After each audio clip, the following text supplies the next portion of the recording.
go for. Yeah, let's talk about that Worlds 2017 team. You'll see that it is a complete mirror match using Ryota Otsubo's team that won Worlds 2017. Obviously, both of them could make adjustments to the team, and I'm so excited to see whether they did so going into the match itself.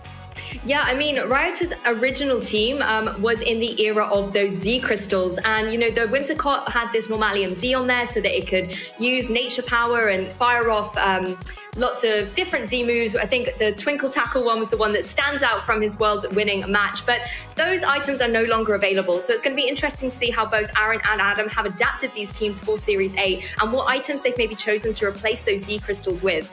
Also, the Pokemon, you know, back then they had different movesets to maybe the move pools that are available to them now. So some of the options on those teams are going to be really interesting to see how they've changed them up.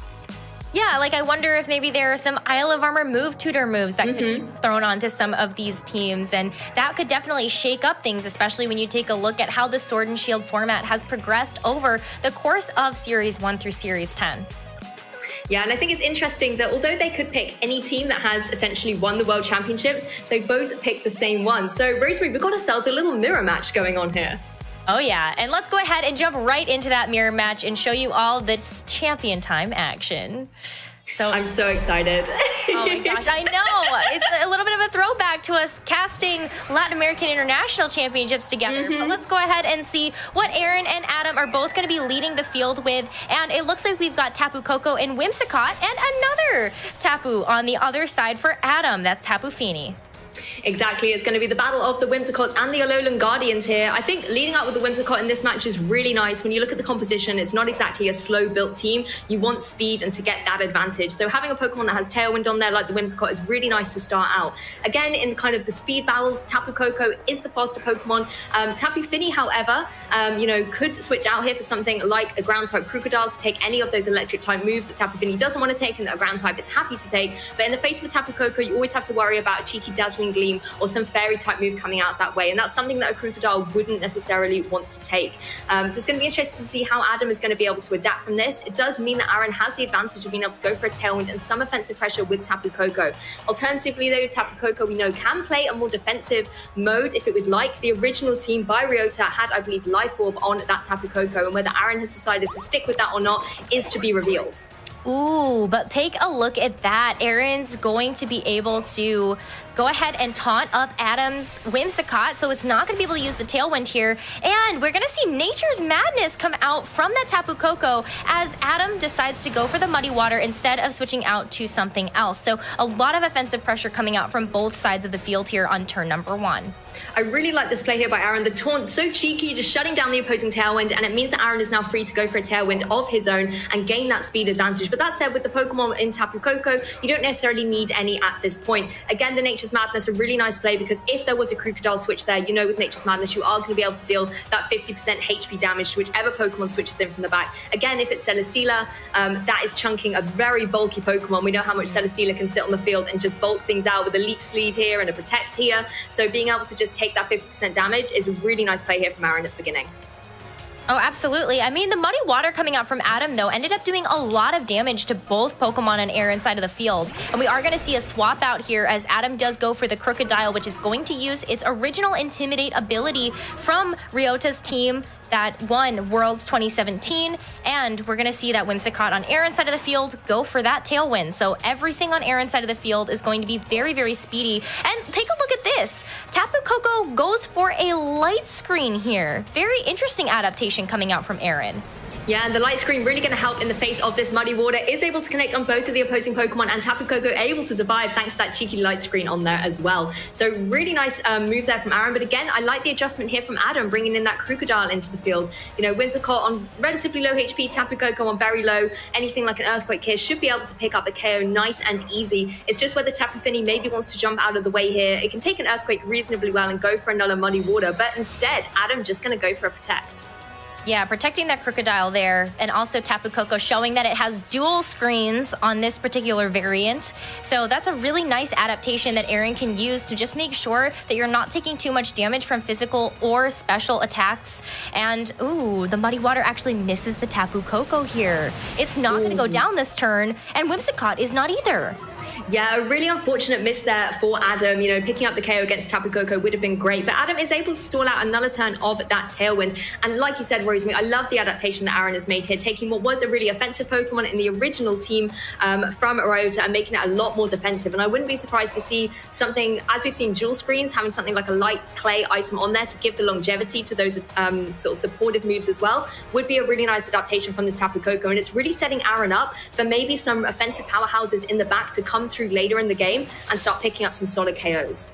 Yeah, absolutely. I'm taking a look at the fact that you might have like Celesteela or Lola Marowak in the back of this particular team, but Tapu Koko goes for another Nature's Madness here after being able to hang on from that Muddy Water miss, and Whimsicott is going to take a significant amount of damage as Aaron's Whimsicott is going to double in. It barely hangs on.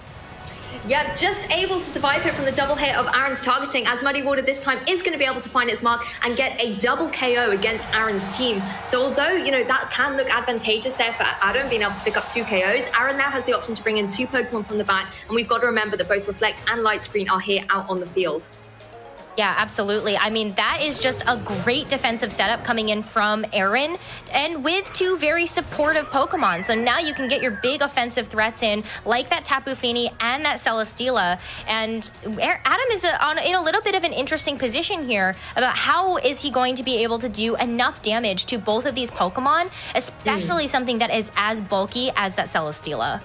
And Adam as well has the option to go for this Tailwind now. You know, that Whimsicott's no longer taunted. And it looks like Adam's actually running the same variant as Ryota here on that Tapu Fini, going for something like the Choice Specs here, keeps locking into Muddy Water and doing that additional damage. And I wonder if Aaron has gone for the same thing here, but it's a Tailwind for the Whimsicott. Yeah, Tailwind gonna go... Oh, but the Muddy Water's gonna miss the Celesteela here. Couple of unfortunate misses coming out from Adam, and Tapu Fini on Aaron's side of the field is obviously going to take that like a champ. But Celesteela going to reveal that it has that Air Slash, which is a little bit different than the original team. Yes, there was no Air Slash originally. It's now able to get the KO and get a cheeky Beast Boost in special attack as well, as Tapu Fini goes for Calm Mind. So I'm pretty sure, Rosemary, that's not going to be a Choice Specs variant on that Tapu Fini. So it's going to be interesting to see which item Aaron has decided to adapt it for and how well that's going to do in the mirror match here. Well, I think we're about to find out, as we do see that Leftovers go ahead and proc on that Tapu Fini to restore a little bit of HP. So that is a very interesting decision that Aaron has made in order to evolve this Tapu Fini a little bit for the current meta. Exactly, and Adam here bringing in Celesteela. Now, Adam seems to be kind of favoring the same original builds that Ryota had. So Celesteela, if it is that classic variant with, you know, Protect, Leech Seed, having Flamethrower on there as well in the era of what was Kartana, back in 2017, then that Flamethrower is going to come in very handy against the opposing Celesteela. And if you're able to get a few cheeky Leech Seeds off, then you're going to be able to regain that HP. So both these players here with Tapu Fini and Celesteela on the field, it's going to be interesting to see how they can actually chip away at each other. Oh, absolutely. I mean, the Muddy Water is going to connect onto both the Tapu Fini and the Celesteela on Aaron's side, and there is the reveal of that Leech Seed that was originally on Ryota's team in 2017. So, but oh my gosh, what is this from Aaron? It is a Power Herb Meteor Beam that is going to be coming out here. That's what I'm expecting. I don't think you'd go for the Meteor Beam without that Power Herb as your health item. Exactly, we've seen this combination ever since it was introduced to the Pokemon format, and it can deal so much damage, just takes away that Tapu Fini. I mean, we were just saying, I wonder how Celesteela is going to go down here, and this is such a lovely adaptation using new technology, getting another Beast Boost on there as well, putting that Celesteela at +2, and it's certainly becoming an offensive pressure here from Aaron's side of the field, paired up with this Tapu Fini as well. So much damage there, Rosemary. Yeah, well, especially after revealing that it has the Calm Mind, right? You are going to be able to increase your attack, or your special attack in this case, and just be able to do that much more damage. And because Celesteela at this point has really only been able to go for Leech Seed, you know, that's not going to do a whole lot to this Tapu Fini right now. Exactly, it can only really chip away at it, but the offensive pressure that both the Celesteela and the Tapu Fini can do to the Celesteela on Adam's side is just so much more destructive than just these little Leech Seeds going around. Adam's last Pokemon is, of course, this Crocodile, but the Crocodile in a slightly uncomfortable situation here. It doesn't want to take any Fairy type moves or even Water type moves coming out from that opposing Tapu Fini, and again, Celesteela, there's not a lot Crocodile can do. You know, Celesteela is a flying type. Those ground type moves aren't going to do too much. Something like a Crunch will be able to do a little bit of damage, but at +2, Celesteela is definitely going to be able to do huge damage to this Crocodile in return. Yeah, look at that. We are going to be going for the Earthquake here on Adam's side, but it is only going to hit that Tapu Fini, and it's not going to do a whole lot of damage here, as we do see the Heavy Slam now come out from Adam Celesteela, still going to bring that Tapu Fini to about a third. But Aaron, with that +2 special attack boost, is going to go for the Flamethrower into Adam Celesteela, and of course that's going to be a knockout. I love that Aaron kept that on there from the original team as well. It's worked out so well, and this Celesteela has picked up 3 KOs. It's at +3 special attack as Tapu Fini goes for another Muddy Water here. A Muddy Water. Oh my gosh, that's going to be just enough to be able to knock out this Crocodile as well. And that is going to be it for this game number 1. Aaron taking it, and we're going to be going into game number 2 very soon. I love that game 1 though. You had Adam with kind of the classic original team and lots of nods to that nostalgia. And I really like the adaptations as well coming through. You know, as I said, there's no Z crystals, so maybe getting a sneak peek of the items. Although we didn't get to see them in action, you could kind of see them on the screen a little bit there. So it was nice to see that variety coming in. But speaking of variety, just look at the way Aaron has adapted with the new moves, new items, and really thinking about kind of how that team can work in Series 10. And I think one thing I really want to talk about with the fact that it's in Series 10 is that's quite similar to how it would have been back in 2017, where there is no Dynamax, for example. So it's really nice to see the team in action again. Yeah, we had Z moves back in 2017. And so, of course, you have to update those Z crystals that could be on those Pokemon. And I believe it was Crocodile and Whimsicott that actually had those Z crystals on them to be able to go for those powerful Z moves. But it's about time that we get into game number 2. So let's go ahead and take a look about how Adam and Aaron match up for this next game. Yeah, I wonder if there's going to be any changes coming out into the leads, Rosemary. Oh, well, we are going to see a little bit of an adaptation here. It's going to be both of the Alolan Guardians coming out for Aaron's side of the field in that Tapu Koko and that Tapu Fini. But now Adam's making an adjustment to what Aaron did for that turn 0.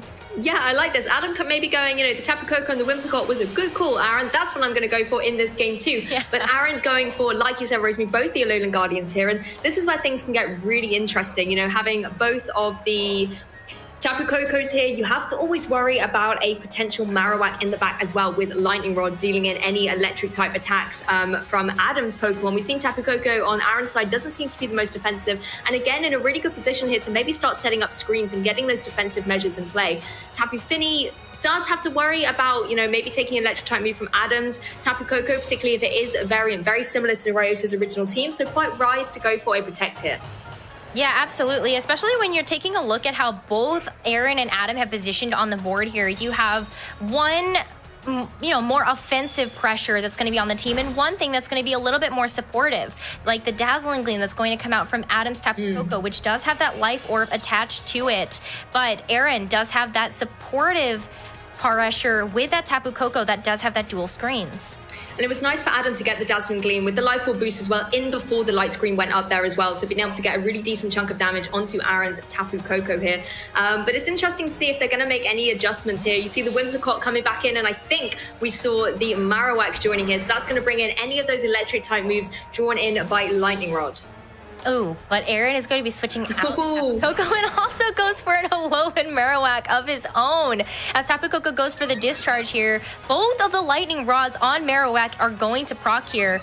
That is going to be super exciting to get a chance to see, as the special attack will rise on both of those Pokemon, but it still hits Tapu Fini here. Yeah, but Tapu Fini very grateful for the light screen in play at the minute. It only takes, you know, just about a third of damage here and is still able to get one of those Calm Minds off. And we saw how much that boost was critical for Aaron there to pick up lots and lots of damage. And in the face of a Marowak here, those Muddy Waters are certainly going to hit hard.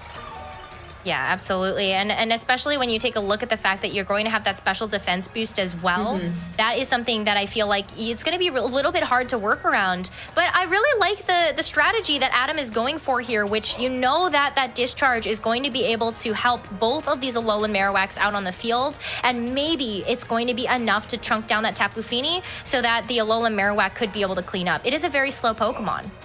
Yeah, and I want to see who's going to, you know, be faster of these two Marowaks, because, you know, Marowak going for something like with the Shadow Bone as well is going to be able to deal huge damage, and Adams being able to go first is going to be able to really apply pressure to the Marowak on Aaron's side. Adam, however, going to go for another one of those discharges. Again, only going to be able to hit that Tapu Fini.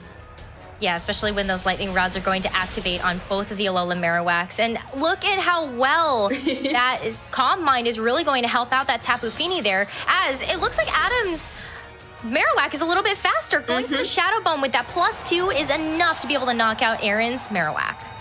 Yeah, able to pick up the solid KO there. Tapu Fini goes for the Muddy Water, but avoids the Marowak. So not only does Marowak get a KO in this game, it also avoids taking huge damage from that Muddy Water. And Tapu Koko as well, gonna get the accuracy drop here. Yeah, wow. That is a huge turn for Aaron and also Adam in a lot of ways. Aaron does get a free switch in now that the Alolan Marowak has gone down. So you can bring in Whimsicott here. But a lot of the offensive pressure has now been removed from the field in Aaron's position, I feel like. You only really have the Tapu Fini left when you were heavily relying on the Alolan Marowak to help dish out a lot of that damage. Yeah, I mean, the Whimsicott on Aaron's side here can still be very useful, going for that Tailwind and obviously gaining up some equality on the field here and then gaining the speed advantage as well. And, you know, Tapu Fini can still deal huge damage. Going for the Protector quite wisely when there isn't that Marowak to take any additional damage. You just want to protect yourself a little bit more as that Whimsicott does go for that Tailwind.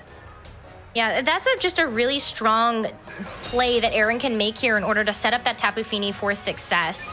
Oh my gosh, the lightning rod is going to activate again, as we do see Adam go for yet another attacking move here into the Whimsicott this time around, and of course giving that Marowak that +3. But the Flare Blitz comes out here from that Marowak. It's going to go right into the Whimsicott, and that is enough to knock it out. But I feel like Whimsicott in this position has done its job setting up Yeah, definitely. And I mean, the Lightning Rod's, it's really interesting as a mechanic because it's really interesting going off. There's all these special attack boosts, but Marowak being the physical Pokemon doesn't actually really get too much of a benefit from it. It just, you know, gets to kind of show off that it draws in all these electric type attacks. But the critical thing is just happened here. Adam's Tailwind has finally expired. He no longer has that sort of speed advantage. And Aaron being able to, like you said, Rosemary, have that Whimsicott, do the thing that it needed to do, set up that Tailwind, means that the Tapu Koko here is going to be faster. We know that it is a little bit more of a supportive role, so maybe wants to try and chunk away at that Marowak a little bit, going for something like that Nature's Madness, you know, doing 50% of damage here. So Marowak, I think, quite wisely protecting in the face of Tapu Koko and Tapu Fini. Absolutely, especially when we are going to see the Tapu Koko, though, go for the right call here from the Aaron side of the field. The Nature's Madness obviously not going to do very much here because it does only do half the damage of your HP, but that Muddy Water from the Tapu Fini is going to connect onto Tapu Koko and will be enough to knock it out. I love this play here by Aaron. Yes, Nature's Madness not going to do too much to that Tapu Koko, but if that had maybe switched in from a Pokemon in the back, something like the Celesteela again, that would have done so much good damage there. And if you're Tapu Koko, you obviously can't do a lot of electric type moves unless you are running something like Discharge. I don't believe we've seen that revealed from Aaron as of yet. So if you did have Celesteela in the back, for example, that Marowak on the field for Adam would be able to draw those attacks in. So I think if you're Aaron now, you're going to really want to try and focus down removing this Marowak here from play. But Adam, having the Whimsicott back in, having protected that in the back, means that it can still go for another Tailwind here, for example, and try and protect itself, unless Tapu Koko maybe has something to say about it. Series 10 is definitely an interesting one because I feel like speed control, positioning are very, very important for this particular series of play. And that's something that Adam and Aaron are exhibiting here to a really, really great effect. We are going to see that speed control now come out from Adam's side with that Prankster ability from the Whimsicott that is going to make sure that that Tailwind goes off. But here's where I feel like the going gets a little tough. We did see that Tapu Koko go for a screen here, which is going to help protect that Tapu Fini. And under Tailwind, Tapu Fini is still faster. Does miss the Marowak, though. Yeah, again, Marowak being so nimble and dodging out of the way, able to retaliate with that Shadow Bone, but it's not quite enough thanks to the Protect that's up in play. And I think this is the interesting thing. Like we said, Adam's able to get that Tailwind up, but Tapu Koko is going to have something to say about it because there's a Tailwind up on Aaron's side, and Tapu Koko is such a speedy Pokemon, it's still going to be able to go for the moves that it wants to go for here, not really giving Marowak too much of an advantage. I think, though, if you're Adam here, you need to be really conscious of those Tailwind turns, really make sure that you are, utilizing them to the best of your ability, trying to get some KOs while preserving your Marowak and Whimsicott as well, while allowing Aaron to start ticking through them and not allowing him to capitalize on having the speedier Pokemon in play at the moment. But Whimsicott going for that Nature's Power, going for the Lightning Rod straight into the Marowak. Oh no! Oh my gosh! I mean, that could have been a huge brain play, though, from Adam, just to make sure that there is going to be enough damage coming out from that Marowak to be able to secure a knockout. But the Nature's Madness coming out from that Tapu Koko, and also this time, that Muddy Water is not going to miss. Looks like Marowak had 2 left feet and will fall to that Muddy Water. Oh, it was one Lightning Rod too much for that Marowak. It was possibly face palming at the move there, so it was just going to fall straight into the Muddy Water there. Pick up the KO there for Aaron, and Tapu Fini Fini looking really healthy as well, getting those leftovers, chipping away back at the HP, leaving Adam down to bringing in a Tapu Fini of his very own, but in the face of Tapu Koko here, going to be slightly interesting. Yeah, well, especially now that, we haven't actually seen Tapu Koko reveal that it does have an electric type attack, I don't believe. So, but without that Marowak being on the field, Tapu Koko on Aaron's side is very, very safe to go for an electric type attack here. But Adam, in a little bit of a predicament, that Tapu Fini does have that choice specs, so you've got to make sure that you are choosing correctly going into these final turns. I mean, Whimsicott is free to go for Nature Power on this time. With the Misty Terrain, it's going to turn into that Moonblast, and you can easily pick up a KO, possibly against that Tapu Koko. But instead, it's going into that Tapu Fini and gets the drop, Rosemary. Yeah, that special attack drop could be absolutely huge here, as we do see that Adam's Tapu Fini is able to move first. It is enough to be able to knock out that Tapu Koko, but I wonder, oh no, with the accuracy drop too, maybe Aaron is in a bit of a pinch. Yeah, it really comes down to this Tapu Fini. Can it find its mark? Going to avoid the Tapu Fini, but will be able to pick up a KO against that opposing Whimsicott, just chipping away at that last bit of remaining HP. And now it really does come down to, I think, Tapu Fini versus Tapu Fini. Yeah, I mean, at this point, it is going to be really interesting about how Adam is going to deal with this. Obviously, the light screen has been removed from play now, so those Muddy Waters are going to be a little bit more effective, but Tapu Fini still takes those relatively well. And because Tapu Fini on Aaron's side of the field does have that Calm Mind boost attached to it, that is definitely going to help out a lot. Yeah, and the one thing that I love is 2017 really was the era of like Celesteela stall matches. Yes. But we've got our very own Tapu Fini kind of face-off here, which is a little bit different considering that there actually were two Celesteelas on the teams as well. But that's not what we're in for here, Rosemary. Tapu Fini on Adam's side, able to go for that Muddy Water, will connect down onto Aaron's side, just chip away at it. I wonder if it'll get any more accuracy drops. Yes, it does. Yes, it does. Oh, that's going to hurt so much. But Tapu Fini is going to go for that Calm Mind once again, just to be able to stall out this end game and make sure that this Tapu Fini on Aaron's side of the field can hang on. It does have that leftovers that it's holding on to, so it will be able to remain relatively healthy. And you also make sure that you get rid of that special attack drop that happened from that Moonblast. And it looks like Adam doesn't see a way out of this one. It looks like the battle is going to be canceled, and Aaron